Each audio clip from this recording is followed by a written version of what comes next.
नमस्कार।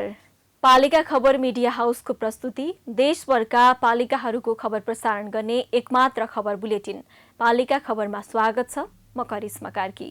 पालिका खबर सुरु गरौं आजका मूल खबरबाट।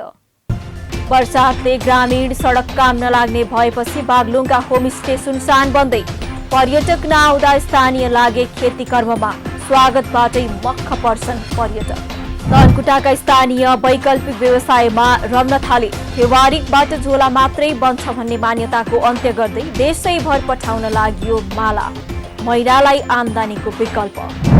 कोरोना महामारीको चौथो लहर सुरु भएसँगै उपत्यकाका पालिकाहरू जोखिमको तयारीमा जुट्न थाले। भक्तपुर र मध्यपुर ठिमीमा तयारी अवस्थामा छन् अस्पताल।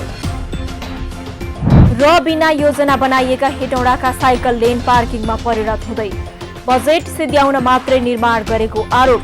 मापदण्ड अनुसार चौडा बढाउन भने छैन कुनै तयारी।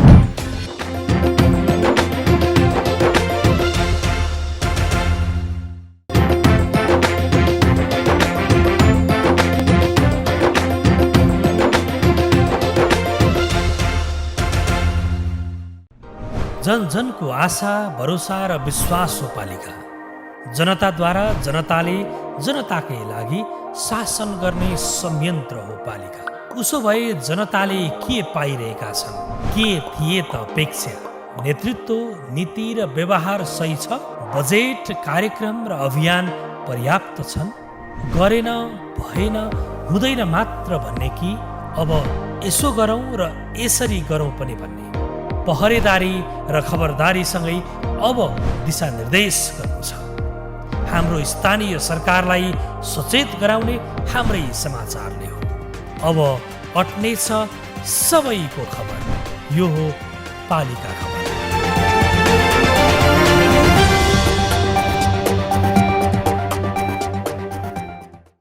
पालिका खबर मिडिया हाउसको प्रस्तुति पालिका खबरमा अब थप प्रसङ्ग। बर्खा लागेपछि बागलुङका होमस्टे पाहुनाविहीन बनेका छन्। मनसुन सुरु भएपछि बागलुङमा पर्यटकको आगमन समेत कम भएको छ। सञ्चालकहरू समेत खेतीपातीमा व्यस्त भएपछि यहाँका होमस्टेहरू खाली बनेका छन्। बागलुङबाट ईश्वर सुवेदीले तयार पारेको एक रिपोर्ट।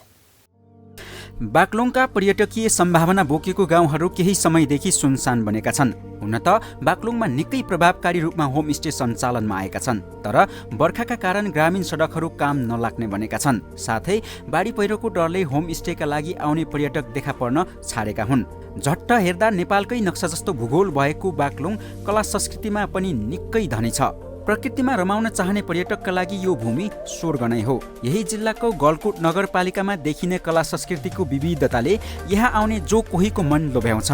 विशेष गरी तोरीखोलाका होमस्टे सधैँका लागि अविस्मरणीय बनिदिन्छ। मगर समुदायको बाहुल्यता रहेको तोरीखोलाका होमस्टे अरूभन्दा धेरै अर्थमा भिन्न छन्। होमस्टेमा बास दिनु अघि नै स्थानीयले गर्ने स्वागत सत्कारले सबैको मन जित्छ। बाजा गाजा सहित स्वागत पाउँदा अनि थकाइ मेट्न गुन्द्रुकको अचार, सेलरोटी, भुटेको मकै खाँदा कसको मन नलोभिएला र? अनि त्यसमाथि थोरै कोदोको झोल पनि।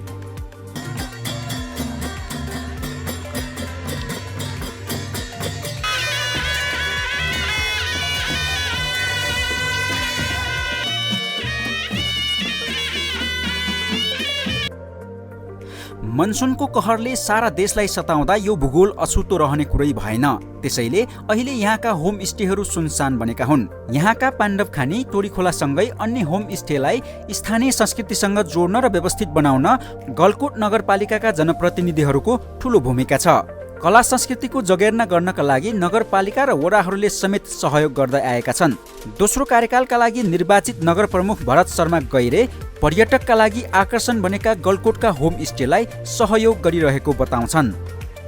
बाह्य पर्यटन र आन्तरिक पर्यटनको केन्द्रबिन्दु हाम्रो वार्ड नम्बर 2 अन्तर्गत रहेको तोरीखोला होमस्टे भन्नेलाई हामीले नमुना गाउँको रूपमा स्थापित गर्ने भनेर बजेट विनियोजन गरेका थियौँ हामीले। त्यसै अन्तर्गत प्रदेशबाट पनि कार्यक्रमहरू आउँछन् र यहाँ स्टोन भिलेज होमस्टे भने पनि हाम्रो 6 नम्बर वार्डमा भुजुङेमा छ। त्यसलाई पनि हामी पूर्वाधार विकास गर्दैछौँ।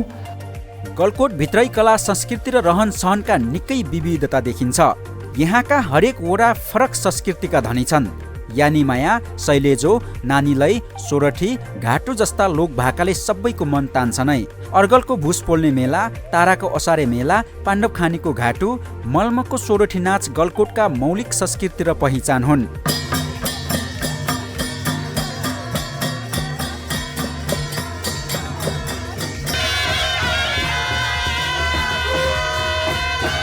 यिनै संस्कृतिमा रम्न आन्तरिक र बाह्य पर्यटकको घुइँचो लाग्ने गर्छ। यहाँ आएर उनीहरूले रमाइलो रङ्ग रमाइलो आजभोलि जस्तो टिभी मोबाइल आदि चाहिँ थिएन। त्यति बेलाको भनेको प्रत्यक्ष लाइभ नै हुन्थ्यो रमाइलो भनेको। यहाँ आउने, नाच्ने, गाउने, बजाउने र यसमा उनीहरूलाई मनोरञ्जन दिनको लागि यहाँ एउटा पुरानो संस्कृति घाटु थियो। यही घाटु बाट उनीहरूलाई चाहिँ मनोरञ्जन दिन्थ्यो। गलकोटमा रमाउन धेरै कुराहरू छन्। स्थानीय संस्कृतिविद यमबहादुर श्रीषका अनुसार यहाँका कला संस्कृतिलाई पर्यटकीय सम्भावनामा रूपान्तरण गर्न धेरै काम गर्न सकिन्छ। लोकगीतहरू, लोक संस्कृतिहरूलाई चाहिँ त्यहाँ प्रदर्शन गर्नका निम्ति गलकोट नगरपालिकाले सहयोग गरेको छ र समय समयमा यी विषयहरूलाई पनि समेट्नको निम्ति गलकोट नगरपालिकाले स्थानीय पाठ्यक्रम अनुसार यी विषयवस्तुलाई पनि पाठ्यक्रममा समावेश गरेर आउने पिँढीलाई जानकारी गराउने प्रयत्न थालेको छ। यस्ता महत्त्वपूर्ण कला संस्कृतिको संरक्षण गर्दै पर्यटनसँग जोड्नका लागि स्थानीय बासिन्दाहरूले पुलको काम गरिरहेका छन्। उनीहरू सञ्चालन गर्न चाहनेलाई नगरपालिकाले सहयोग गरिरहेको बताउँछन्। हाम्रो चाहिँ पञ्चे बाजा यहाँको चाहिँ महत्त्वपूर्ण चाहिँ यहाँको चाहिँ बाजा हो। त्यसलाई पनि हामीले चाहिँ ड्रेससहित लगाएर हामीले त्यो व्यवस्थापन गरिसकेका छौँ र हाम्रो गाउँघरमा होमस्टे सञ्चालन गर्दै गर्दा पनि हामीले त्यो होमस्टेलाई पनि एउटा आफ्नो संस्कृति, मौलिक संस्कृति जगार्ना गर्नको लागि वडा तहदेखि लगाएर प्रदेश तहसम्मकाबाट हामी बजेट लिएर काम गरिरहेका छौँ। यहाँ घुम्टेको धुरीमा रहेको सिद्ध र भैरवका मन्दिरमा हरेक वर्ष वैशाख पूर्णिमाका दिन हजारौं भक्तजन पुग्ने गरेका छन्। धार्मिक मान्यता अनुसार वनवासको क्रममा 5 पाण्डव समेत यहाँको प्राकृतिक सौन्दर्यमा मोहित बनेर केही समय यहाँ बसेका थिए। भौगोलिक रूपमा सुन्दर ताल, झरना तथा हिमाल देखि नै हुँदा होमस्टेमा आउनेहरू निकै रमाउने गरेका छन्।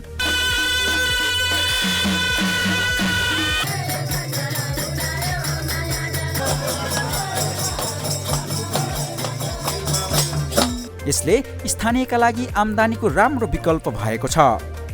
अब कला संस्कृतिको अवस्थामा हेर्ने हो भने गलकोट अत्यन्तै धनी मानिन्छ। यहाँ विभिन्न जात जातिहरूको धर्म संस्कार अनुसार आफआफ्नै रहन्छन्, रीतिरिवाज छ र उहाँहरूको आफआफ्नै खालको एउटा संस्कृति छ। यहाँहरूले देखिसक्नु भएको छ होला।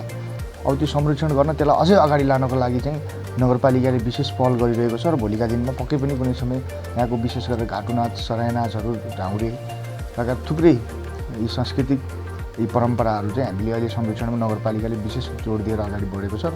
त्यो सँगसँगै अहिले हाम्रा होमस्टेहरूले पनि त्यसलाई चाहिँ जोगाइराख्नुमा महत्त्वपूर्ण भूमिका निर्वाह गरिरहेका छन्। यहाँका चर्चित पर्यटकीय गन्तव्यको रूपमा रहेको डोरपाटन उपत्यका आसपास खुलेका आधा दर्जन होमस्टे अहिले वर्षाका कारण सुस्ताएका छन्।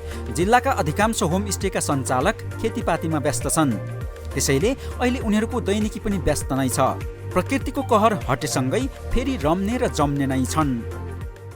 फेवारीको झोला पछिल्लो समय प्लास्टिकको झोलाको विकल्प बन्दै गएको छ।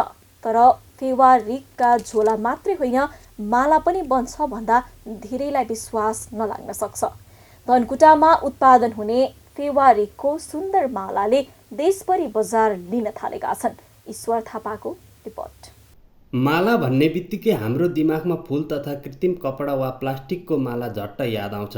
तर धनकुटामा फेवारीको समेत माला बनाउने गरिएको छ। धनकुटाको महालक्ष्मी नगरपालिकाको देउरालीका केही महिलाहरूले सामूहिक रूपमा फेवारीको माला बनाउँदै आउनुभएको छ। नगरपालिकाले दिएको तालिमबाट उहाँहरूले माला बनाउन सिक्नु भएको हो। हलुका काम भएकाले अन्य काम गर्न नसक्ने व्यक्तिहरूको लागि यो माला आय आर्जनको माध्यम बनेको कमला पराजुलीको भनाइ छ। बिक्री त हुँदैछन् अलिअलि, पढ्न सोझै भन्नु पर्यो नि। अब अरू काम गर्न सकिँदैन, काम नगर्न सक्नेलाई चाहिँ अब ठिकै। झोला बनाउँदा निस्किएका टुक्रालाई एउटै साइजमा काटेर माला बनाउन प्रयोग गरिन्छ।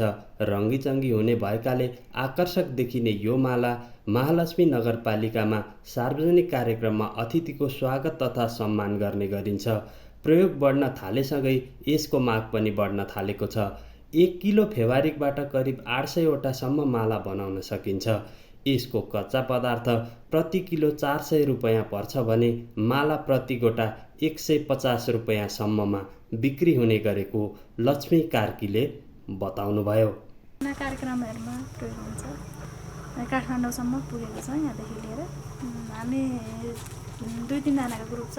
हामी साथी मिलेर बनाउँछौँ। त्यो घरमा जम्मा गरेर सप्लाई गर्ने हो। यो माला बनाउन कच्चा पदार्थसँगै सियो र धागो मात्र भए पुग्ने गरेको छ। देशमै धेरैलाई यस्तै माला बनाउन उद्यम सिकाए रोजगार सिर्जना गर्न समस्या नहुने लघु उद्यम जानकारहरूको भनाइ छ। पालिका खबर मिडिया हाउसको प्रस्तुति। पालिका खबरमा खबरहरूको प्रसङ्ग जारी नै रहनेछन्।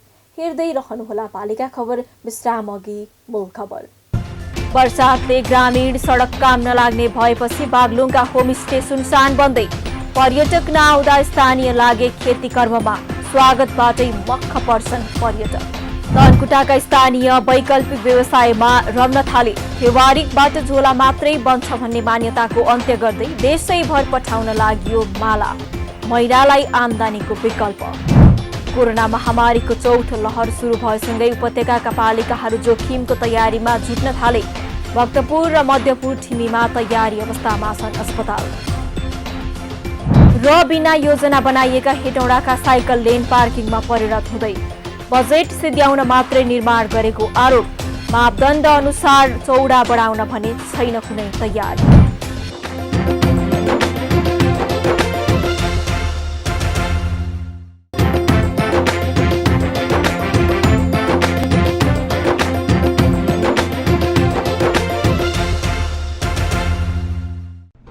जन जनको आशा, भरोसा र विश्वास हो पालिका।